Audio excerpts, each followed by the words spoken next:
Salut à tous, c'est Hugo de la chaîne NSS et aujourd'hui, comme vous l'avez vu, on se retrouve pour un effet que je trouve particulièrement intéressant et qui est bien évidemment inspiré de Joyka. Pour faire cet effet, c'est pas très compliqué dans l'absolu. Comme vous l'avez vu, il va vous falloir un rush particulier où vous allez faire semblant d'attraper quelque chose et ensuite de le ramener vers vous et de vous retrouver à votre place initiale. De toute manière, il n'y a qu'à lancer l'une des vidéos récentes de Joyka pour se rendre compte de cet effet. Et du coup, une fois que vous avez fait ça, on va pouvoir passer sur Premiere Pro pour faire un tout petit peu de tracking. Du coup, dans la timeline, j'ai deux éléments. On a d'une part la miniature et à côté, on a le rush. Le plus simple pour réaliser l'effet, c'est d'une part de placer la miniature en piste 2 et de placer le rush juste en dessous. Pour ma part, je vais le faire sur 3 secondes, mais bien évidemment, vous faites la démarche sur autant de temps que nécessaire. Ensuite, pour ma part, je vais passer l'opacité de la miniature de 100% à 20%. Ça va me servir à avoir un visuel pour quand je vais faire mon tracking. Ensuite, sur ma miniature, je vais venir placer un effet, puisque bien évidemment, on va venir déplacer la miniature, on va la réduire en taille et on va faire du tracking, mais on va pas passer par les paramètres de trajectoire classiques pour la bonne et simple raison qu'on a envie de rajouter du flou de mouvement. Donc, dans votre fenêtre effet, vous tapez transformation, vous glissez déposer l'effet transformation sur votre miniature et à partir de là dans votre rush vous allez venir chercher la première frame où votre image est censée devenir plus petite, où elle est censée se réduire. Là comme on le voit dans l'image, je suis censé attraper la miniature, donc on va dire que ici à peu près c'est la première frame d'animation.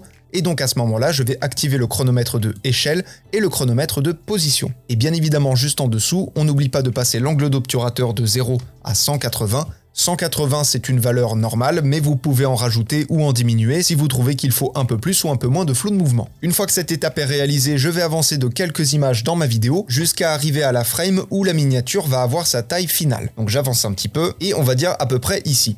Donc à ce moment-là, je vais venir replacer ma miniature au bon endroit. Je vais venir réduire sa taille et la passer par exemple de 100 à seulement 30% et ensuite je vais venir la replacer. Voilà, à peu près comme ça. Et du coup maintenant je vais regarder ce qu'il y a entre mes images clés et on va déjà venir faire un premier tracking pour que notre main soit toujours au milieu de la miniature. Alors pour ce qui est du tracking sur Premiere Pro, on peut en faire, c'est un petit peu plus délicat et un petit peu plus long que sur After Effects, mais je vous remets un lien en haut de l'écran.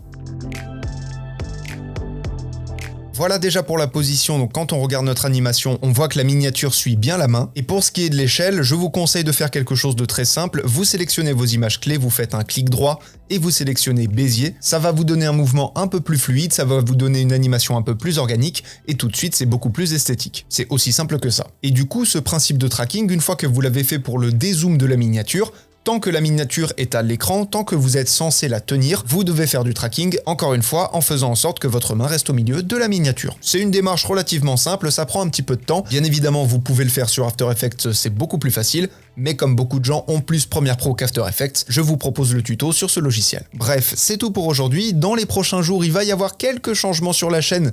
Pour le mieux, rassurez-vous, je vous en ai un petit peu parlé dans le point du mois d'avril, mais je vais vous en reparler plus en détail.